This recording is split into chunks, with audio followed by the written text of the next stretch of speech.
우리가 사는 세상은 정의롭나요? 어떠세요? 사실 우리 모두 다 그렇지 않다는 것을 너무나 잘 알고 있습니다. 당장 지금 핸드폰으로 뉴스만 켜봐도 정의롭지 않은 일들이 많은 것을 보게 됩니다. 하박국의 탄원처럼 악인이 의인을 애워싸고 정의가 굳게 행하여지는 일들을 우리는 너무나 쉽게 찾을 수 있습니다. 불의한 세상은 저 멀리 있는 어떤 것이 아니라 우리의 일상이기도 합니다. 우리는 우리 주변에서 성실하고 묵묵히 일하는 사람보다 때로 불성실하지만 요란하게 일하는 사람이 더 높은 자리에 올라가는 것을 종종 목격하기도 하고요. 정직하고 열심히 살아가는 사람은 불이익을 당하고 요령껏 불정직하게 행동하는 사람은 더 큰 이익을 보는 경우도 심심찮게 우리 주변에서 발견할 수 있습니다. 그렇다 보니 세상에서는 양심에 따라 정의롭게 살아가려 하는 사람은 어리석은 사람으로, 약삭빠르게 불의를 행하는 사람은 지혜로운 사람으로 여기기도 합니다. 우리는 이러한 현실 속에서 때때로 분노하고 절망합니다. 그리스도의 제자된 우리는 무엇을 어떻게 하며 이 현실을 살아가야 할까요? 오늘 본문이 수록된 하박국서는 정의를 주제로 한 예언서입니다. 하박국서는 정의가 사라진 현실에 대한 예언자 하박국의 탄원, 바벨론으로 이 현실을 심판하시겠다는 하나님의 응답, 바벨론으로 같은 악을 심판하시는 것이 옳지 않다는 하박국의 두 번째 탄원, 바벨론 역시 심판하실 것이라는 하나님의 응답, 그리고 마지막으로 하나님을 신뢰하고 인내하며 기다리는 하박국의 기도로 구분됩니다. 그런데 이 하박국서는 여느 예언서와는 다른 독특한 성격을 가지고 있습니다. 먼저 구성이 다소 다른데요. 대부분의 예언서는 하나님께서 예언자에게 선포할 메시지를 알려주시면 예언자가 열방을 향해서 이를 선포하는 방식으로 전개가 됩니다. 그러나 하박국은 오히려 예언자의 탄원과 물음으로 시작되고 하나님께서 이에 응답하시는 방식으로 전개가 됩니다. 문학적으로 볼 때도 예언서보다는 시편, 전도서와 같은 지혜 문학에 조금 더 가깝다고 볼 수도 있겠습니다. 하박국서가 그리는 하나님도 다른 예언서와는 좀 차이가 있는데요. 보통의 예언서는 대개 하나님을 심판하시는 분인 동시에 그러니 어서 돌아오라며 회개를 촉구하시는 분으로 그려내지만 하박국서의 하나님은 공의로운 심판자일 뿐 회개를 촉구하시는 분은 아니십니다.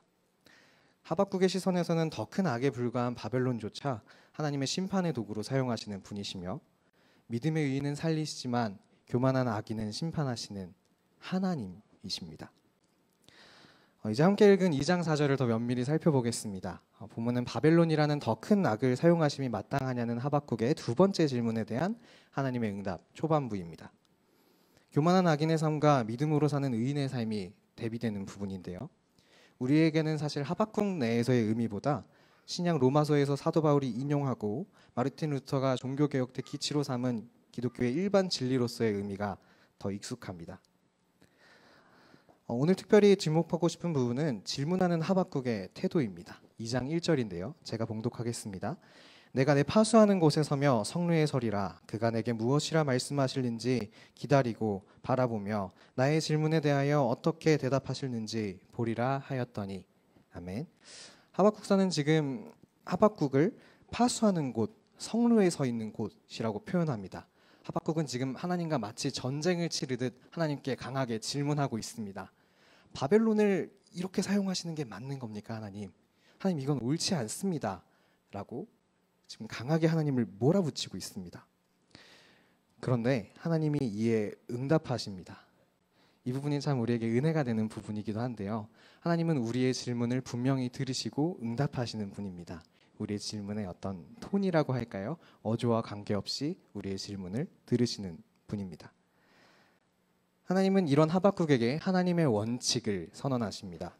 지금은 악인이 의인을 멸시하고 의인이 어려운 듯하지만 언젠가 그 악인의 교만함이 심판받을 때가 오며 의인은 믿음으로 살아갈 것입니다. 그렇다면 믿음이란 무엇일까요? 믿음으로 번역된 에무나라는 히브리어 단어의 뜻 중 하나는 버티다입니다. 출애굽기의 대표적인 사례가 나오는데요. 우리 성경 가지고 계신 분들은 함께 찾아주시면 좋겠습니다. 출애굽기 17장 8절부터 12절까지입니다. 출애굽기 17장 8절에서 12절까지입니다. 네, 이스라엘 백성들이 아말렉과 전쟁을 하는 장면인데요. 출애굽기 17장 8절에서 12절까지입니다. 우리 한 목소리로 읽겠습니다. 시작. 그때에 아말렉이 와서 이스라엘과 르비딤에서 싸우니라. 모세가 여호수아에게 이르되 우리를 위하여 사람들을 택하여 나가서 아말렉과 싸우라. 내일 내가 하나님의 지팡이를 손에 잡고 산 꼭대기에 서리라. 여호수아가 모세의 말대로 행하여 아말렉과 싸우고 모세와 아론과 훌은 산 꼭대기에 올라가서 모세가 손을 들면 이스라엘이 이기고 손을 내리면 아말렉이 이기더니 모세의 팔이 피곤함에 그를 가져다가 모세의 아래에 놓아 그가 그 위에 앉게 하고 아론과 훌이 한 사람은 이쪽에서 한 사람은 저쪽에서 모세의 손을 붙들어 올렸더니 그 손이 해가 지도록 내려오지 아니한지라. 아멘. 12절에 해가 지도록 내려오지 아니한지라 표현을 좀 바꾸면 모세의 손이 해가 질 때까지 버텼다는 의미가 되겠죠. 여기서 이 버텼다라는 의미로 사용된 단어가 바로 에무나입니다. 에무나, 다시 말해 믿음은 버티는 것입니다. 여기에 불의한 세상을 살아가는 우리에게 본문이 말씀하는 첫 번째 메시지가 있습니다. 교만한 악인이 승리하고 삶이 어려워질 때에도 우리는 하나님을 향한 믿음을 가지고 의인의 길에서 버텨야 합니다. 악인의 길이 너무 매력적으로 보이고 그 길에 들어서지 않는 것이 억울하다 할지라도 우리는 그 길에서 버텨내야 합니다. 우리가 그로 말미암아 살 수 있기 때문입니다. 에무나는 신실함이란 뜻도 가지고 있습니다. 사실 성경 내에서 가장 많이 사용되는 뜻인데요. 구약 성서에서 에무나는 총 49번 나오는데 이 중 신실함으로 사용된 용례는 26번으로 가장 많습니다. 특별히 시편에서 에무나는 21번 사용되는데 모두 하나님의 신실하신 성품을 묘사하는 데에 쓰입니다. 대표적으로 여호와는 선하시니 그의 인자하심이 영원하고 그의 성실하심이 대대에 이르리로다라는 시편 100편 5절 말씀을 들 수 있겠습니다. 여기서 성실하심, 좀 표현을 바꾸어서 신실하심이 바로 에무나입니다. 이러한 용례 탓일까요? 오늘 본문의 히브리어 원문과 헬라어 번역본의 의미가 좀 상이하다는 게 재밌습니다. 원문에서 에무나가 수식하는 대상은 의인으로, 의인은 그 자신의 믿음으로, 의인의 믿음으로 산다는 의미입니다. 그런데 헬라어 번역본에서는 이 의미가 180도 바뀝니다. 믿음을 의미하는 헬라어 피스티스가 수식하는 단어는 나, 다시 말해 화자로, 이 경우 의인은 나의 믿음으로, 표현을 바꾸자면 하나님의 신실함으로 말미암아 산다는 의미가 됩니다. 의인이 사는 이유는 의인 그 자신의 믿음이 아니라 이 의인을 놓지 않으시는 하나님의 신실하심 덕택인 셈입니다. 히브리어 원문과 헬라어 번역본을 모두 읽었을 것으로 추정되는 사도 바울은 이를 단순한 오역이 아닌 하나의 신학적 해석으로 여긴 듯합니다. 그는 로마서 1장 17절에서 이 두 가지를 모두 인정하는 모습을 보이는데요. 제가 봉독하겠습니다. 복음에는 하나님의 의가 나타나서 믿음으로 믿음에 이르게 하나니 기록된 바 오직 의인은 믿음으로 말미암아 살리라 함과 같으니라. 전반부에 하나님의 의가 나타나서 믿음으로는 헬라어 번역본의 피스티스, 하나님의 신실하심을 가리키고요. 후반부가 아니라 전반부의 뒤쪽에 있는 믿음은 히브리어 에무나로 인간의 믿음을 말씀합니다. 바꿔 말하면 복음에는 하나님의 의가 나타나서 하나님의 신실함으로 인간의 믿음에 이르게 하나니라는 말씀이 됩니다. 신약 성서의 해석으로 오늘 본문을 이해한다면 의인의 구원은 하나님의 신실하심 덕택이기도 합니다. 여기에 오늘 본문이 말씀하는 두 번째 메시지가 있습니다. 악인들이 여전히 득세하는 세상에서도 하나님의 신실하심을 신뢰하십시오. 하나님께서 우리를 구원하실 겁니다. 마지막으로 본문에서 한 발자국 떨어져 하박국서 전체에서 불의한 세상을 대하는 태도를 배우기를 원합니다. 하박국서는 불의한 세상 속 하나님을 찾는 하박국의 질문으로 시작됩니다. 1장 2절입니다. 여호와여 내가 부르짖어도 주께서 듣지 아니하시니 어느 때까지 이리이까 내가 강포로 말미암아 외쳐도 주께서 구원하지 아니하시나이다. 세상은 불의합니다. 그러나 불의한 세상을 자신과 무관하게 여기거나 이에 체념하지 않고 하나님을 부르며 그 구원을 구하는 사람을 오늘 성경은 우리에게 보여줍니다. 바벨론을 통해 심판하시겠다는 하나님의 약속이 이해되지 않아서 마치 하나님과 전쟁을 치르는 사람처럼 자기가 이해될 때까지 파수하는 것과 성루에 서듯 하나님께 질문하는 사람입니다.